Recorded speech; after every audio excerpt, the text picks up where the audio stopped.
안녕하세요, 민주입니다. 차에서 운전하면서 녹음하는 관계로 잡음이 있을 수 있다는 점 먼저 양해 말씀드리겠습니다.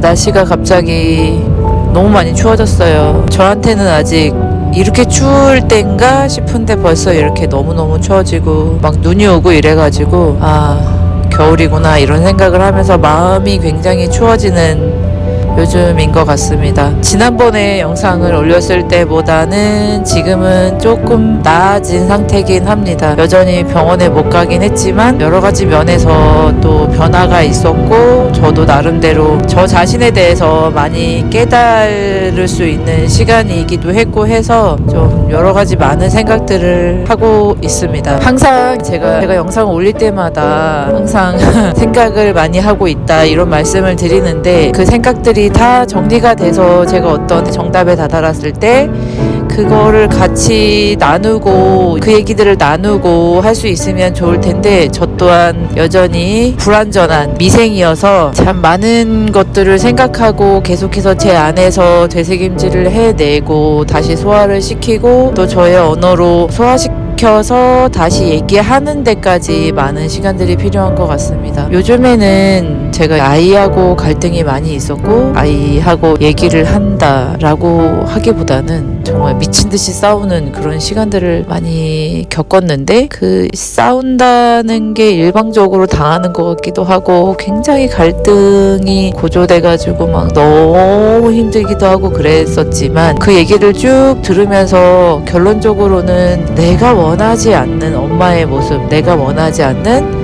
내 부모의 모습을 내가 아이한테 그대로 하고 있었던 게 아닌가. 나 또한 그 모습에 고착돼가지고 나 되게 잘하고 있다, 나 되게 열심히 애썼다, 이걸로 스스로한테 많은 합리화를 주고 아이의 얘기를 들으려고 하지 않았던 게 아닐까 그런 생각들을 많이 하면서 또 한편으로는 엄마하고의 그 감정들에 대해서 제가 부모한테서 느꼈던 그런 해결되지 않은 감정들에 대해서도 다시 한번 또 생각해보는 시간이 되기도 했습니다. 본론으로 다시 돌아와서 제가 겪었던 얘기를 좀 하려고 해요. 이렇게 구체적으로 얘기한 적이 있었던가 잘 기억이 나지 않는데 저희 엄마가 아빠의 사랑을 되게 받고 싶어 하고 엄마랑 아빠는 서로가 되게 다른 언어로 얘기하는 분들이었어요. 지금도 마찬가지겠지만 그래서 그런 사람들의 특징이 뭐냐면 내가 맞고 네가 틀렸고 네가 이렇게 해서 내가 힘들고 네가 그렇게 했기 때문에 내가 이렇게 할 수밖에 없는 거야 라는 비난의 목소리를 계속해서 상대한테 내거든요. 그 비난의 목소리를 내는 것에서 끝나지 않고 저희 엄마 같은 경우에는 제가 부모님하고 사이에 삼각관계에 있었다고 했잖아요.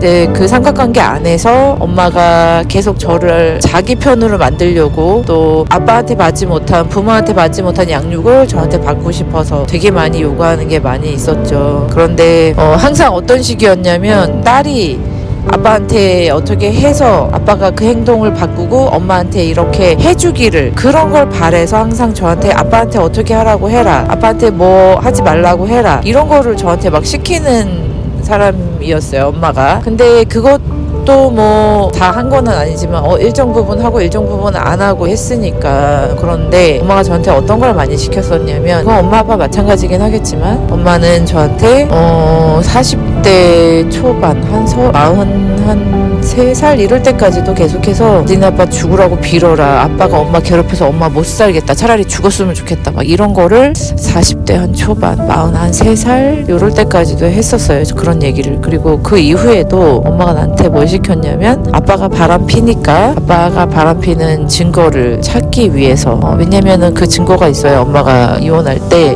위자료라든지 그 재산 분할 이런 거에서 유리하니까 그리고 또 아빠가 이혼을 안 해주니까 그런 걸 받으려면 아빠의 그 유책 사유를 밝혀내야 되니까 아빠가 바람피는 증거를 잡게 저한테 시키기도 했고 근데 그게 젊었을 때 잠깐 이러는 게 아니라 물론 어렸을 때부터 쭉 연결되어 오긴 했지만 40대 한 중반까지도 초반 중반 이때까지도 계속 저한테 요구하고 그런 걸 시키고 했던 것 같아요. 참 이게 되게 저를 죽이는 일이라는 거를 엄마가 잘 모르는 것 같아요. 여전히 지금도 마찬가지고 제가 한 40대 초반 엄마가 니네 아빠 죽으라고 빌어라 이런 말 할 때 제가 했던 말이 뭐였냐면 그 얘기를 몇 년 동안 들었을 때도 그냥 엄마가 또 화가 나서 저러나 보다 했는데 나중에는 좀 너무 화가 났었어요. 자식한테까지 이렇게 말할 일인가. 둘 사이에 일은 둘이서 해결해야 되는 부분이지, 내가 지금 40이 넘었는데 이렇게 힘들게 혼자서 아이 키우고 있는 딸한테까지 저렇게까지 할 얘기인가, 막 이런 생각이 들면서 너무 화가 나가지고, 엄마 나한테는 엄마라는 뿌리, 아빠라는 뿌리, 두 뿌리가 있는데 그 뿌리가 땅속에 건강하게 뿌리를 내리고 살아야 내가 건강하게 살 수가 있는데, 한 뿌리가 한 뿌리한테 죽으라고 비르라고 시킨다. 그러면 나는 어떻게 되겠냐. 그러면 내 뿌리는 다 썩어 문드러져 난 죽어버리고 만다. 왜 이렇게 모르냐. 난 정말 엄마가 계속해서 이렇게 하는 게 난 너무 힘들다. 다시 한 번만 더 엄마가 나한테 아빠 죽으라고 빌어라 이런 말 하면 나는 엄마랑 연락 안 하고 살 거다, 이렇게 말을 했거든요. 굉장히 강하게 얘기했어요. 너무너무 화가 났었어가지고.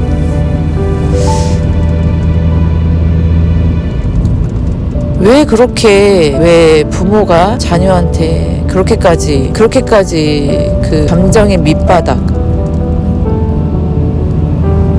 밑바닥까지 드러내면서 그런 자기 감정을 쏟아붓고 그냥 해소하고 그런 도구로 사용하게 됐을까. 저는 정말 안 그러려고 노력을 정말 많이 했지만 어떤 점에서는 여전히 나도 엄마와 같은 짓을 하고 있는 거를 발견을 했을 때 저 자신을 되게 많이 생각하고 되게 많이 봤었습니다. 나 또한 자꾸 자식한테 내가 너를 위해서 이렇게 애쓰고 헌신했으니 네가 좀 알아줘야 돼. 너 이건 인정해줘야 돼. 너 나 이렇게 애썼는데 너 왜 몰라줘? 이런 마음을 정말 많이 가졌던 것 같아요. 말은 아니라고 하지만 실제로 저는 많이 그랬던 것 같아요. 그래서 저 또한 아직 저 스스로 해결되지 않은 이 감정들을 잘 해결하려고 어떠한 과정을 통해서 해결할 수 있을지는 모르겠지만 이 감정들이 저의 안에서 저의 언어로 소화돼서 잘 정리돼서 제 안에서 다시 한번 잘 정리될 수 있기를 바라고 있습니다. 여러분들도 저와 같은 일들을 겪으시는 분들이 많이 계신지 잘은 모르겠지만 아마 같은 일은 아니어도 비슷한 맥락 속에 계시는 분들이 많이 계실 거라고 생각합니다. 서로 어떤 마음이신지, 어떻게 그것들을 소화해내고 어떻게 잘 정리하셨는지 궁금하기도 하고, 저 또한 이 시간들을 잘 보내고 좀 더 건강한 모습으로 찾아뵐 수 있기를 바라고, 저 또한